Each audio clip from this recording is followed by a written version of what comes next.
Il y a un monsieur, il arrive. On va chercher la parole.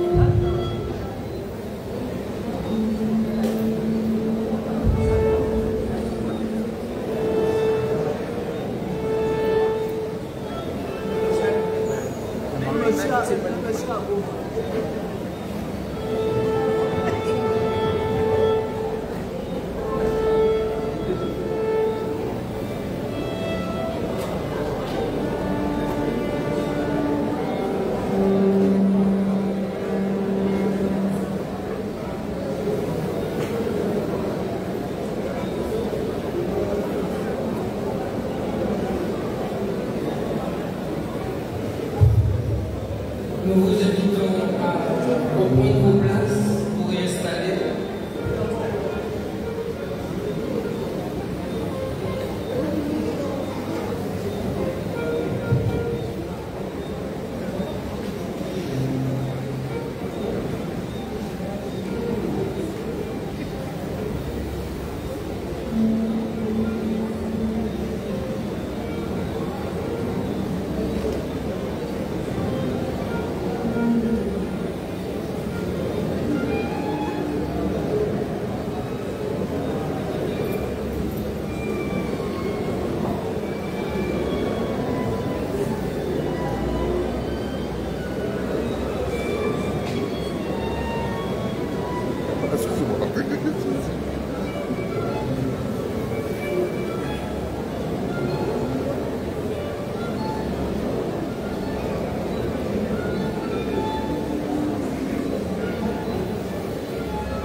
Nous avons, comme nous l'avons dit, dans le cadre de ce mois d'octobre rose, nous avons une manifestation consacrée aux femmes, mais nous avons surtout, vous avez vu il y a l'instant, l'œuvre réalisée, présentée par de jeunes artistes, des femmes.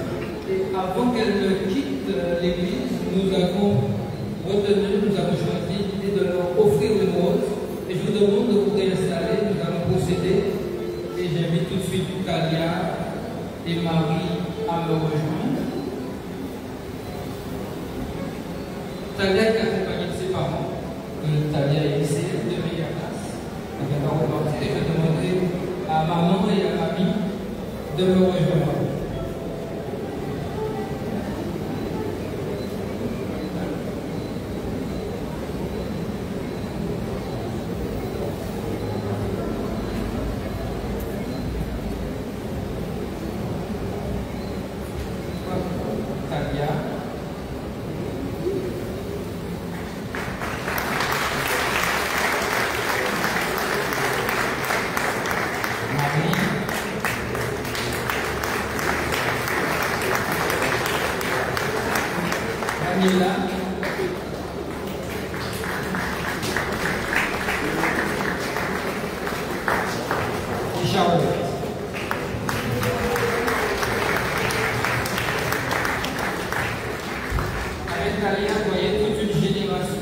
Plusieurs générations engagées au service de l'autre.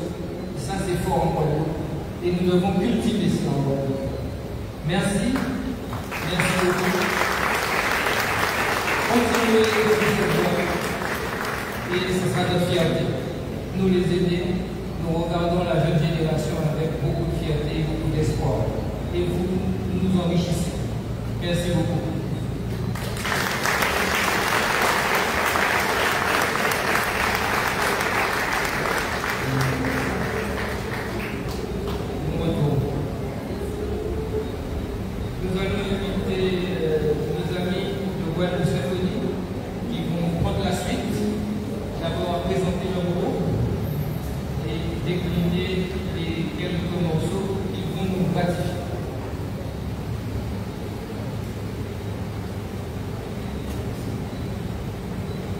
Bien, bonsoir.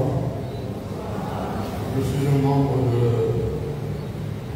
Guadeloupe Symphonie et donc je vais rapidement parler de leur parcours et pas beaucoup de temps continuer à briller.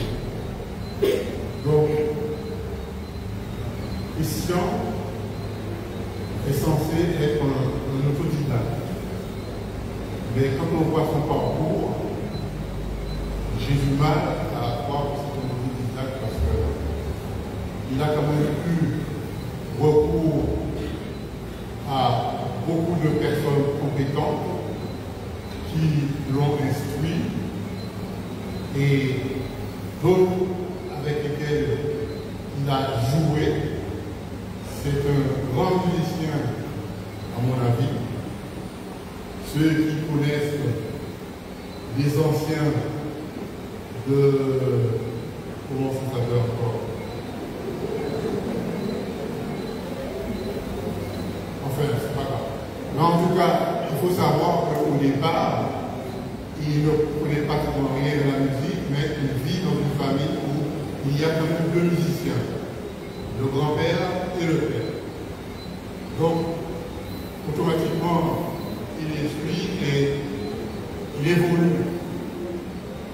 Mais il a joué dans plusieurs orchestres en Guadeloupe, mais en permanence, on sent la volonté de se former, mais en se formant, digérer ce qu'il apprend pour pouvoir transmettre. Et bien sûr, il a joué des morceaux que l'on jouait à ce temps-là, mais au fur et à mesure, il s'est instruit en apprenant à lire la musique et il ne s'est jamais arrêté. Donc, les morceaux que vous allez entendre ce soir sont nombreux, mais dans ces morceaux nombreux, il n'y a que 4 morceaux où il y a... Non, c'est pas ça. Il y a 4 morceaux, d'accord, qui n'ont pas été produits par nous. Et même dans un de ces morceaux-là, il est présent. Donc, je vous demande de faire une ovation à Christian Dahomey parce que, à mon avis, il la mérite.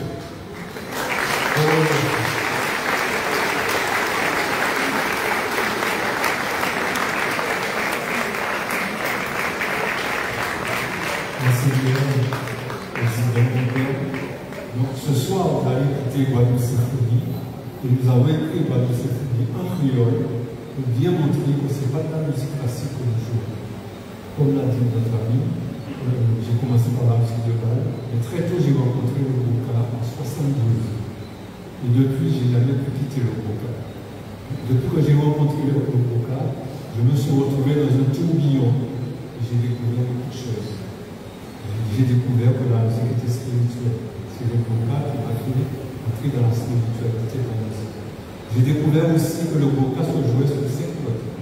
La base du Boca se joue sur 5 notes et pas sur 7.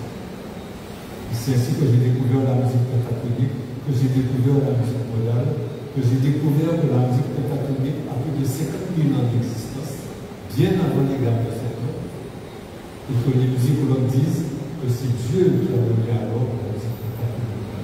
Je ne sais pas si c'est vrai, mais je crois. Donc nous allons jouer notre musique, ce n'est pas du classique, ce n'est pas du Boca traditionnel, c'est comme on dit, Boca ou d'autres genres.